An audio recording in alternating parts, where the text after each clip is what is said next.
Hello, my name is John Sveck. Welcome to this All 24 video. Today, Coach Waterman and I are once again joined by Coach Adam Grandy, linebacker coach at Western University. Thanks again for being with us, Coach. Thanks so much, fellas. It's always great to talk, a bit of football here. Awesome. So this time we're going to put some film to what Coach talked with us about earlier, which was defending the RPO. So I'll give you the floor here, Coach. Perfect. So I thought I'd go through a bit of a cut-up of, successes we had this year defending the RPO, which kind of build off, some of the concepts we talked about earlier here. So, you guys can probably see 2nd and 20, maybe not the worst thing we're expecting in terms of RPO, in terms of D&D, but you got to think, field position wise, they're looking to try to get, help themselves out in field goal range or potentially get a first down within this. So one of the first things that we're going to teach, when defending RPO, especially if we do see it in 2nd and longs, is okay, let's not be as aggressive to the run game because, it is 2nd and 20 here, which, I've had to relay to the guys more times I care to admit. Just understand the down and distance. Don't come downhill to run. But in this particular case here, we're actually just playing our LBs read and react, and we're even doing a bit of exchange with our defensive end and our will linebacker, allowing our will linebacker to get a bit more out into space and helping him get into his drop.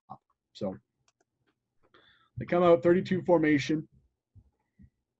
We get almost a draw and a hook read here from the number 2 receiver. So basically we've asked the will to get out into his drop, and we're down numbers in terms of the box. We're also dropping a defensive end, but the nice thing you can see, and maybe better from the end cut, will be our weak side defensive end. He's able to now go inside the B gap, and which the will linebacker can then have eyes of the C gap here.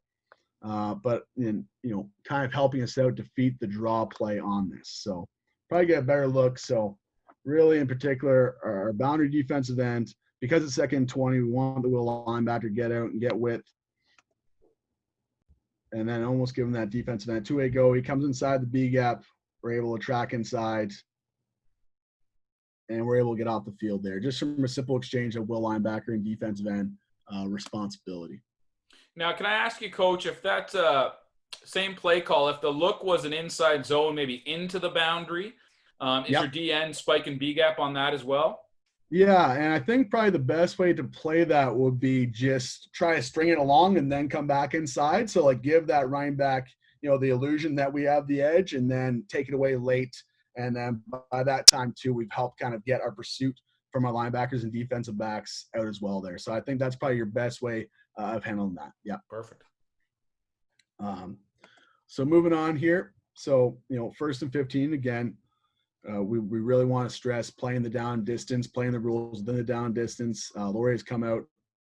Fullback personnel, we get 22 tight end strong. And we get a power RPO. And probably the thing I would look at here is they're reading the will linebacker and trying to see how hard is he going with that guard that's pulling. Okay. And our coaching points, this would be, okay, because we're seeing this tackle block out and the guard pull, it's potential RPO now. Okay. So we want the will linebacker not just bury his head and go crazy with that pulling guard there. He can slow play this a bit more. And then we're still in the passing window now if they did want to pull and throw to the number 2 receiver weak. At the same point, how we fit power here, we're still good and not conflicted because of our Sam linebacker and Mike linebacker being able to come down and get to the fit here. So really, the will linebacker in the run fit would just be a free hitter, a cutback defender for us. So he doesn't have to be, as crazy aggressive with that pulling guard. And Coach, a quick question for you here. Yep. If you go back and just sort of pause it just before that, just as the play starts, right there. Let's see. Go ahead, Coach. Yeah. What I wanted to say is I noticed that your backer on the back side there, the read guy for the RPO, had his hips flipped a little bit.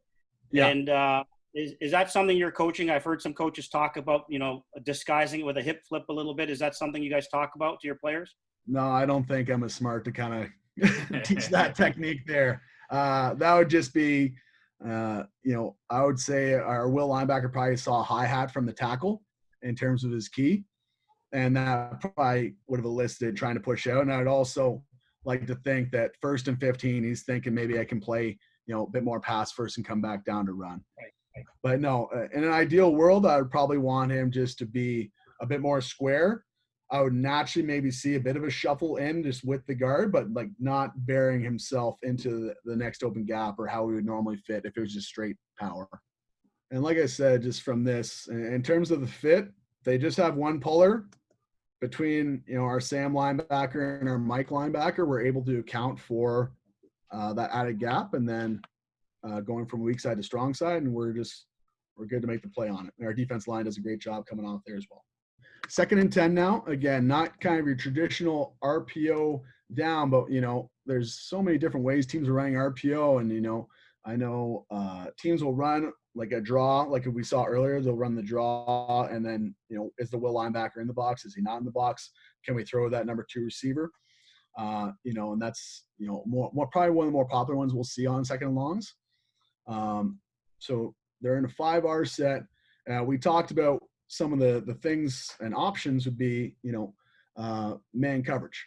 Okay, man coverage and specifically pressure as well. Okay, so in this call here, we're sending a +1 pressure. It's 2nd and 10.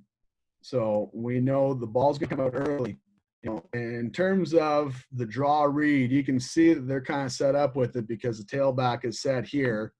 But we've now elicited an FTS, so they're not going to even run the draw fake. They just want to get the ball out as quick as possible because we do have a free guy coming down on him. Okay, they complete this ball, but we get him down right away. So we've now gone from 2nd and 10 to a 3rd and 3 scenario. Okay, and that's going to be a win for the defense there in terms of we've got off the field, we've got everything we want out of this. We've created pressure. We've created a fast read for that quarterback, but we're able to survive and get off the field there. So next play here against Queens, they've come out in a 3-back set, or we get a double tight. I'm not sure if that's an offensive lineman or if it's 2 fullbacks. I forget. But we get an overloaded now in terms of we have 3 receivers to one side, no receivers to the other side. So in terms of how this shakes out, Coach Waterman, this is probably alludes more to what we talked about in terms of pre-snap alignments and not necessarily a post-snap RPO, but a pre-snap of, we're going to throw over here if they give us this look. If not, we're going to run the play. And at the end of the day, if you have a good defensive line, it's going to make up for, whatever RPO. And that more relates back to, pressuring the quarterback there. And we're able to do a great job here from our boundary defensive end and being disruptive. So they come out. We've actually brought our boundary corner over to the 3 receiver surface. So I think for a pre-snap read, the quarterback's probably trying to see that, whether we've covered down to the 3 receiver surface. If we did cover down, they're going to run, their quarterback run play because they have numbers now to the boundary. If we didn't cover down, they're probably running to the pass to the 3 receiver surface. So, but as I talked about, having the defensive line there disruptive will make everyone's world easy. Okay, so we're fortunate that our boundary defensive end, even though, like I said, it's not traditional RPO. I think this is just supposed to be quarterback power, but the defensive line, because we get such great penetration, we're able to blow this up here.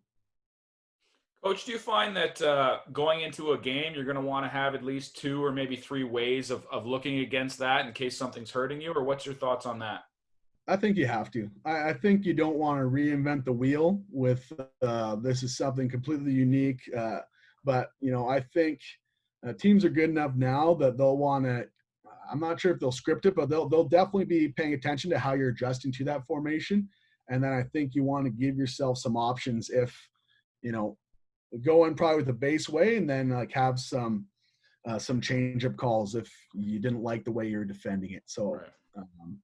Yeah. So, but like I said, I wouldn't try to get too crazy with it or, out coach it. I would just say, give yourself some options, but kind of stay within your defensive scheme as well there. So we got a 2nd and 2 now. McMaster has a fullback personnel here. This is we decide to run a pressure, so the Sam backer is coming off the edge here as well. And Mac is giving us like a split zone RPO. And realistically, just probably trying to get numbers. When the will linebacker leaves the box here, would probably sealing the quarterback, it's going to be a give. The nice thing, like I said, causing pressure here. And our Sam backer does an outstanding job of beating the block from this receiver here. And he crosses penetration. But the other thing that we get within this, because we're sending the Sam, we've actually kind of knifed down the defensive line, is by simply crossing face here, it's freed up our defensive tackle to now make a TFL. Just from giving, the offense a different look than potentially what they're expecting, just having him go to here, and having our Sam off the edge here. Again, their rules, it's a give call here. But we're still able to cause havoc just from post-snap defensive line movement and pressure as well. Coach, I'm thinking about, you mentioned the different ways you can defend the RPO, and I'm thinking about down and distance now, and when you want to dictate versus not, and how you're employing that. Yeah, that's a great question. I'd have to look at the stats of when are we expecting RPO, right? Like the offensive coordinator's tendencies, they want to run RPO on second and shorts. I don't have the stats in front of me. I would guess on second and short, a lot of defense coordinators are probably man coverage. Just that's kind of the nature of you're either sending pressure or it's a deny the ball situation. So you want to make sure there's no holes within the zone there as well. But I would probably, as you're designing that, try to think, when are we potentially going to see RPO? And that would try to categorize, when do I want to play a zone pressure, when do I want to play a man pressure, or when I just want to, read and react. So 2nd and 7 now. McMaster's in 5R, I believe.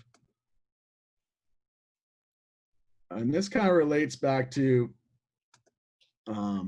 us understanding the down distance, the 2nd and 7. So our Sam backer versus 23 is gap responsible, but also helps himself initially. As you see the snap of the ball, he's already playing basically at the sticks. And then he's able to get to his drop here. We're just playing a cover 3 concept here. But the nice thing is, by giving himself that additional depth and getting to his drop, we're able to contest the football now.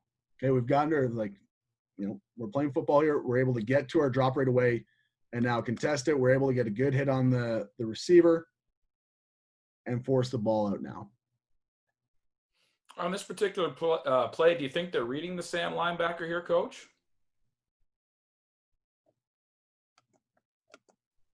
I would say so, just because of, again, the offensive tackle blocking out. And I would probably want to say they'd see how inside the Sam is.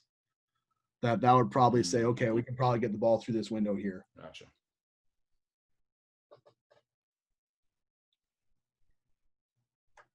So again, that's just an example of us is saying, hey, we're playing our defense here. We're going to read and react. Good things will always happen when you're running the football. When you're running the football and you're being violent when you get there, great things will always happen.